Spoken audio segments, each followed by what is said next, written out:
et bienvenue à Port Aventura, deuxième journée du parc. Pour l'instant on est là et regardez, des attractions fermées, les deux BM sont fermés. Il y a juste des tests, mais c'est fermé. On voit bien, le train Dragon Khan est vide.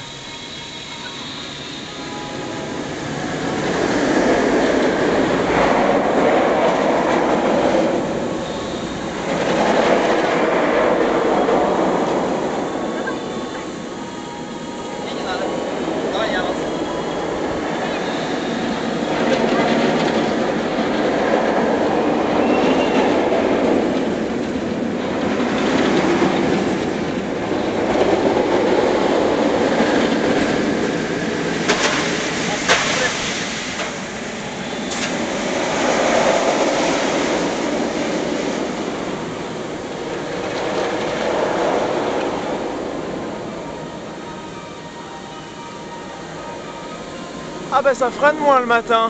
Bizarrement les freins sont moins violents. En tout cas le bruit de Dragon Khan avec la musique de Shambhala, ça va bien ensemble.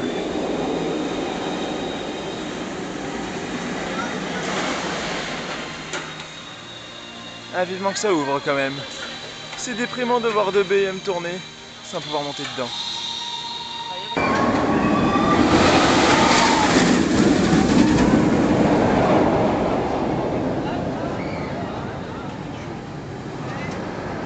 Ça y est, c'est ouvert! Enfin! On peut profiter de nos BM préférés. Ça fait du bien!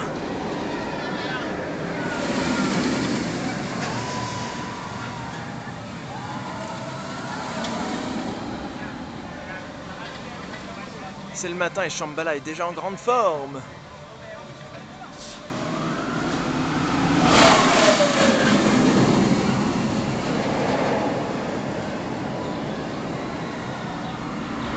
Et il y a toujours ce deuxième train qui lui par contre fait un bruit assez étrange pour un BM avec des roues en polyuréthane.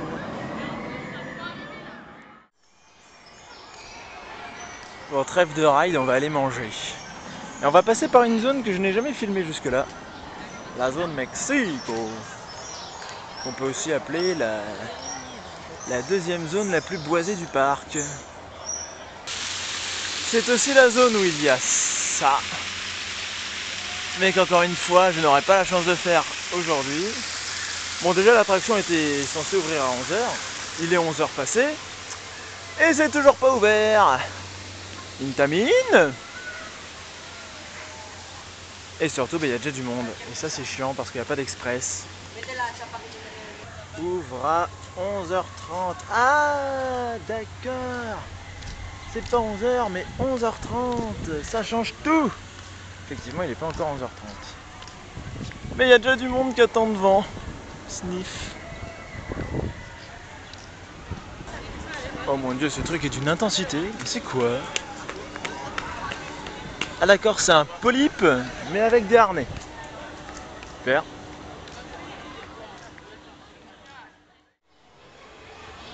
Ah, enfin du manger. Et rien de surprenant, une pizza. On va pas changer une valeur sûre. Une pizza dans la zone Far West. Et qu'est-ce qu'il y a dans la zone Far West?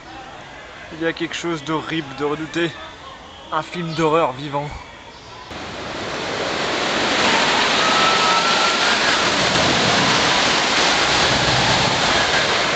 Je veux bien sûr parler de ça. Stampila. Alors apparemment il y a eu du retracking. On va bien voir si ça va changer quelque chose ou pas. Si c'est comme Anaconda, fuck. En tout cas les portions retraquées on les voit bien, hein, elles sont plus claires.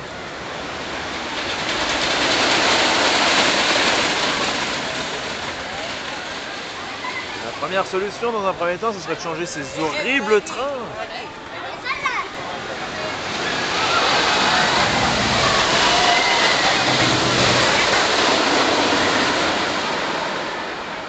Bon, moi ici, contrairement à Anaconda ou Alligator, le retracking a eu un effet. Alors pourquoi n'avoir retraqué que la première moitié du layout? Ah, parce que ça allait vraiment mieux sur la partie retraquée, mais après, c'était horrible.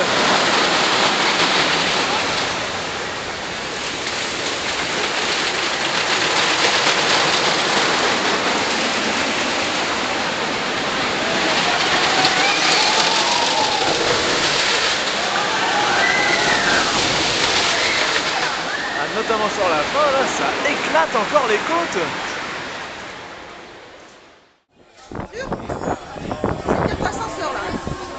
Oh là là. Qu'est-ce que c'est en train de faire? Bordel, c'est haut quand même. C'est plus haut que Shambhala. Tu vas au maximum de la montagne.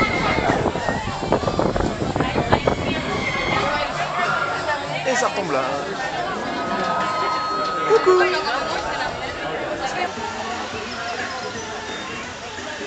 Enfin, j'ai réussi à faire cette attraction. Cette attraction que j'avais ratée l'année dernière. Au prix d'un peu d'attente, c'est sûr. Et encore, il y a une single rider. Ça marche assez bien. Bref, c'est une attraction qui fait très peur, parce que l'air de rien, c'est quand même vachement haut.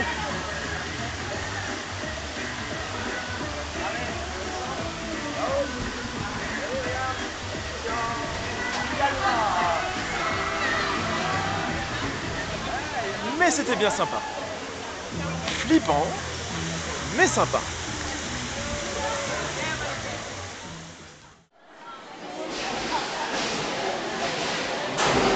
De retour à Dragon Khan. Et pourquoi est-ce qu'il y a deux harnais noirs au dernier rang? C'est le syndrome Monster, le harnais vert, sauf que là c'est noir.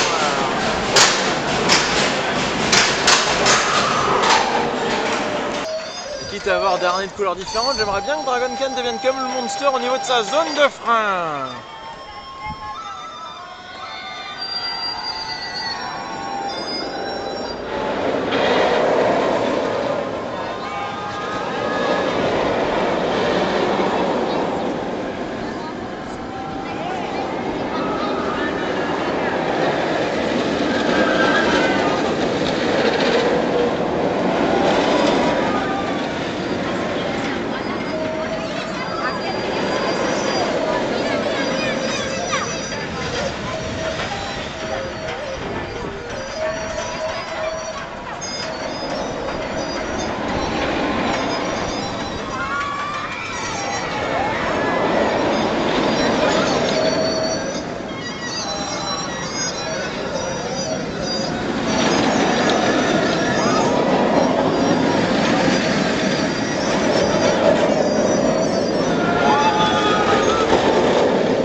Parce que ça freine toujours trop fort pour l'instant.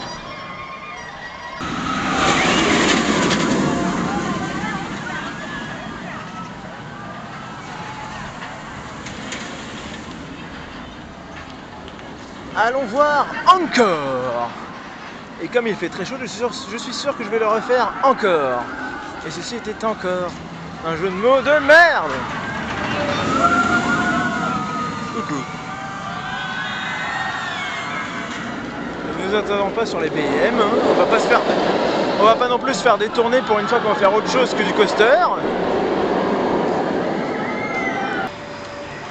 Et voilà pour encore. Et comme je l'avais dit, je l'ai refait une deuxième fois. Encore. On a dit que j'arrêtais avec cette blague.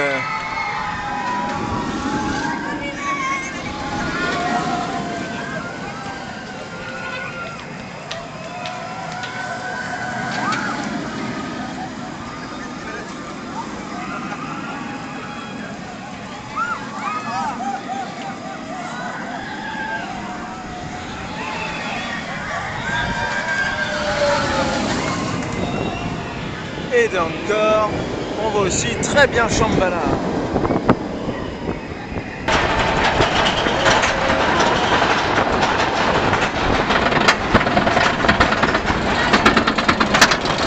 Allez, Dragon Khan.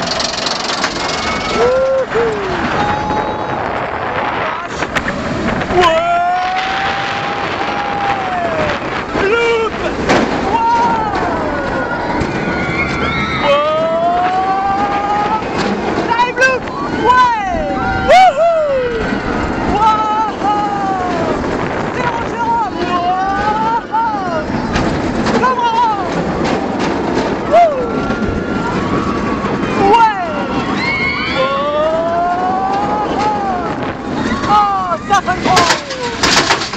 ça freine beaucoup trop, c'est nul. Wow. Ouais. Oh là là, on prend. Wow. Corkscrew. Ouais. Et un deuxième. Wouh. Corkscrew. Wow. Ouais. Oh. Wouh.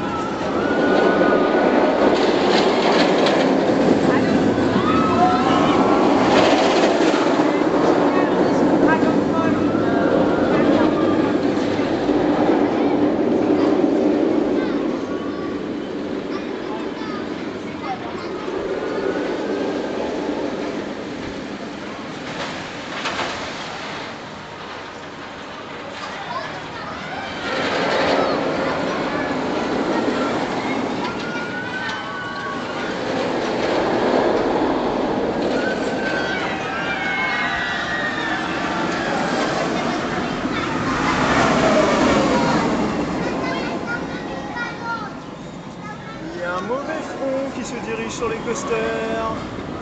Il y a un mauvais nuage là-bas.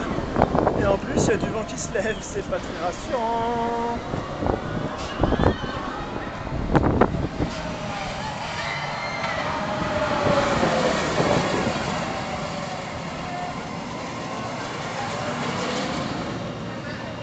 J'espère que la météo va pas se dégrader d'un coup comme ça. J'ai envie de continuer à rider.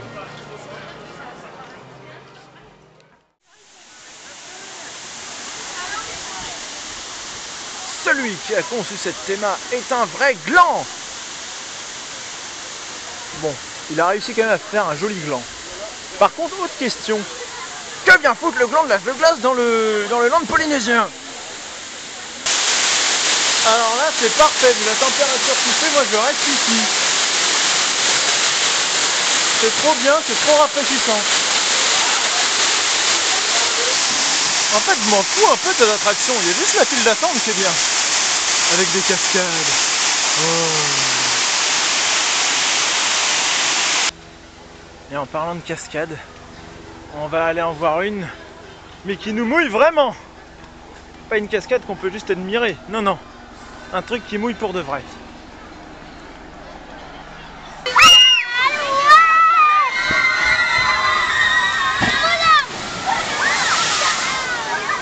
Le toutou qui splash. Et ce n'est pas un toutou qui splash.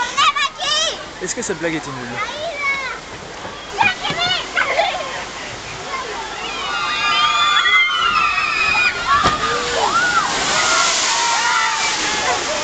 En tout cas, c'est une des attractions les plus agréables à faire par ce temps et cette chaleur.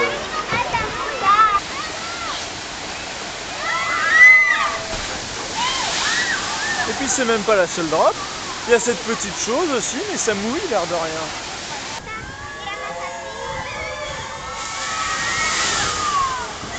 C'est comme ça que ça devrait être au parc Astérix. Et pourtant ça ne l'est pas. Et pourtant c'est le même constructeur. Et d'ailleurs, Toutou qui Splash, c'est le même constructeur que...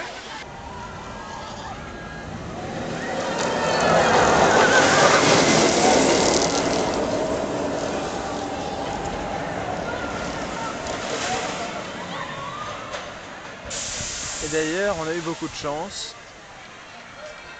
Parce qu'il tourne tout simplement. Oui. Furious Baco, c'est de la chance de le voir tourner. Parce qu'il peut tomber très facilement en fuera de servicio. En panne. Et cette fois, je l'ai bien dit. Avec le bon accent, par contre, je sais pas ça. En tout cas, là, il fonctionne. Donc mieux vaut en profiter pour le faire maintenant. Ce serait bête de le rater, après tout. C'est bien connu.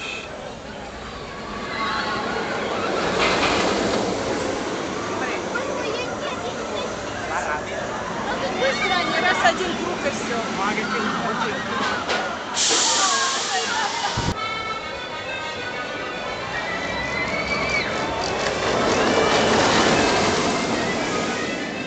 là c'est magnifique parce qu'on a vu 2 coasters passer en même temps.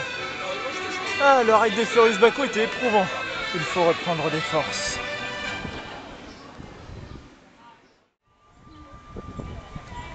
Et tandis que de loin, de très très loin, nous voyons les BM.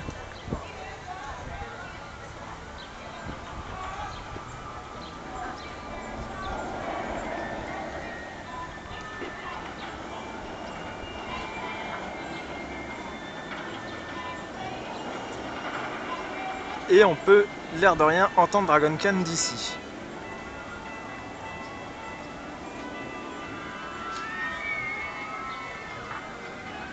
En Shambhala, on l'entend pas, mais on entend les gens crier dessus. Comme d'habitude, Dragon Khan freine beaucoup trop.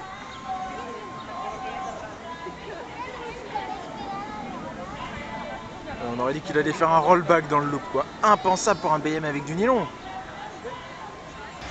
Alors, qu'allons-nous faire après notre petite pause crème? J'ai envie de dire, vu d'ici, là, on peut pas le rater. On voit très clairement que je me dirige vers lui, là. Faut en profiter, il n'a pas beaucoup d'attente, parce que je pourrais pas beaucoup le faire. Et voilà, c'était Huracan Condor une deuxième fois. Alors la première fois, j'avais eu un siège classique. Et là, pour la deuxième fois, j'ai eu un siège stand-up. C'est-à-dire debout, oui. Cette attraction peut se rider debout. C'est assez bizarre d'ailleurs.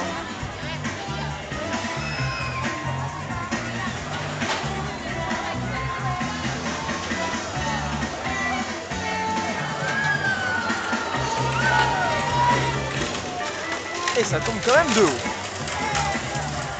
Le front nuageux est inquiétant sur les BM. C'est tout gris et bien sombre.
Dire qu'on entend Dragon Khan d'ici, quoi. Et pourtant on est assez loin là.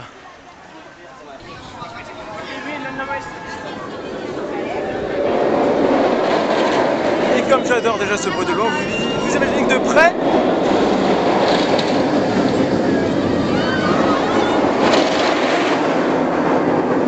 c'est encore mieux.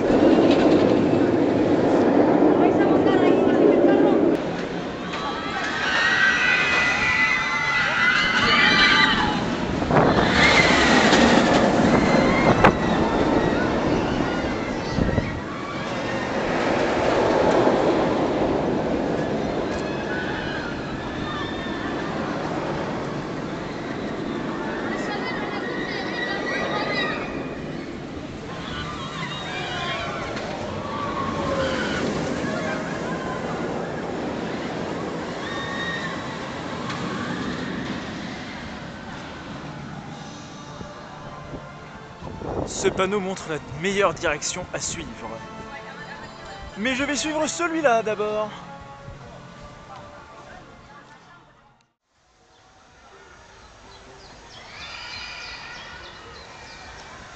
Il est 20 h, le soleil se couche, je reste juste quasiment à la fermeture, je suis revenu en zone méditerranéenne. Et pour faire quoi, à votre avis?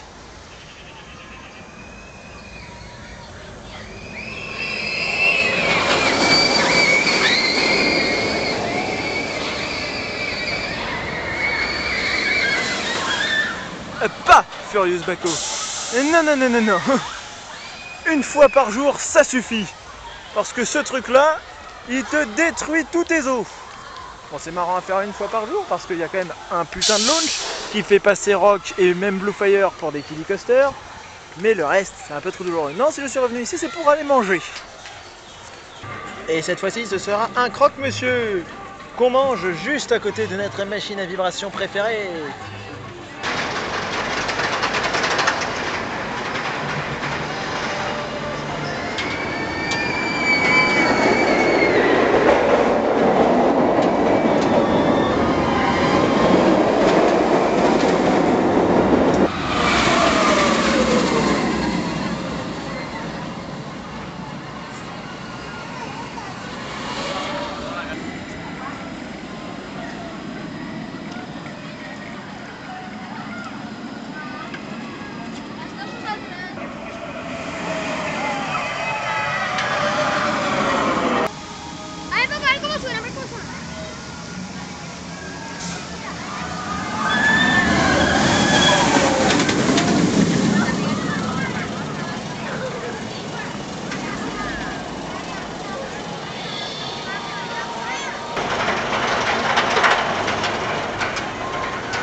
Ça y est, la nuit commence à bien s'installer sur le parc. Et donc quoi de mieux que d'aller se perdre dans les recoins un peu paumés de celui-ci. Là où la végétation est dense. Là où la nuit est d'autant plus sombre parce qu'il n'y a pas de jour, il n'y a que de l'ombre. Oh là là, mais je sais même plus ce que je dis quoi. C'est terrible. La zone Mexique. Avec tout de même un gros truc qui dépasse. Mais malheureusement, il y a un peu trop de monde. Donc finalement, on va pas le faire une troisième fois. Du coup, je vais me perdre dans un autre coin tranquille du parc. La Polynésie. Wow, c'est magnifique! Et franchement, c'est super beau. J'adore.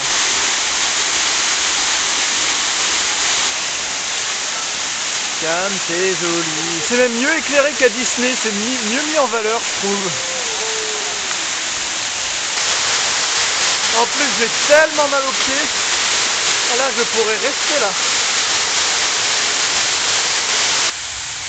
Je dirais même que c'est romantique. Mais malheureusement, Margot n'est pas là. Non, il fallait que je sois tout seul, bien sûr.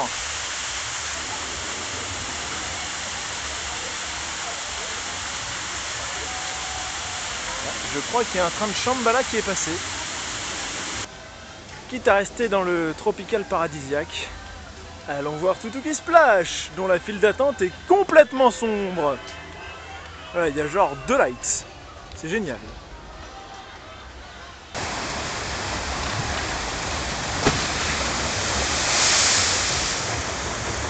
Et voilà, des bateaux à vide. Plus personne derrière. J'ai fait le dernier ride de la journée sur cette attraction qui fait toujours autant du bien, même de nuit quand il fait plus frais. C'est dire qu'il fait quand même chaud. Et surtout qu'il a fait très chaud dans la journée.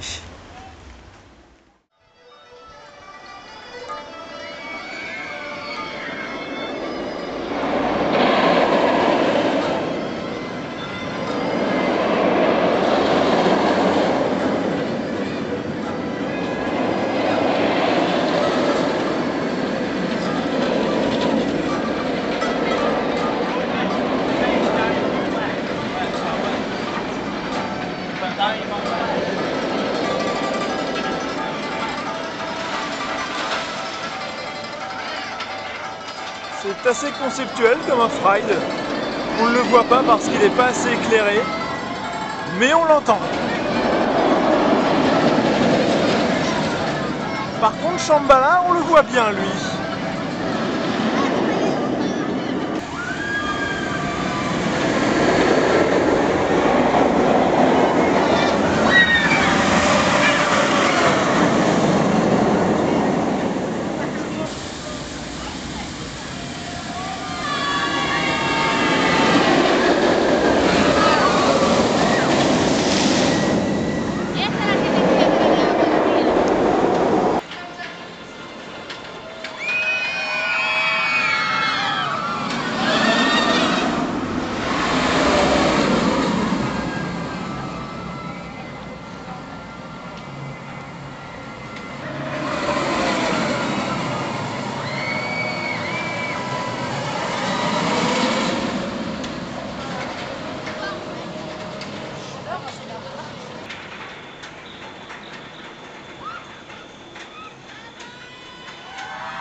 voilà, fin de cette deuxième journée à Port Aventura, où j'ai pu un peu rider de nuit. Pas trop non plus, parce que n'oublions pas que demain c'est la nocturne, et du coup demain je fais une vidéo qui elle sera uniquement de nuit. Et là, avec toute la journée, Shambhala de nuit, ça devenait un peu trop intense. Je me suis chopé un méga voile en bas de la drop, et j'ai un peu flippé, j'avoue. Donc demain, je pense que ça sera une journée plus cool, c'est-à-dire je filmerai la nuit, mais l'après-midi, je serai peut-être pas au parc. Je suis en train de me reposer. Bon, on va se rentrer, il y a un orage au loin, vous l'avez sûrement vu lors de la dernière off-ride de Shambhala, il y a eu 2 éclairs, et là d'ailleurs on vient d'en voir encore un. Bref, je vous laisse, et je vous dis à demain, à plus!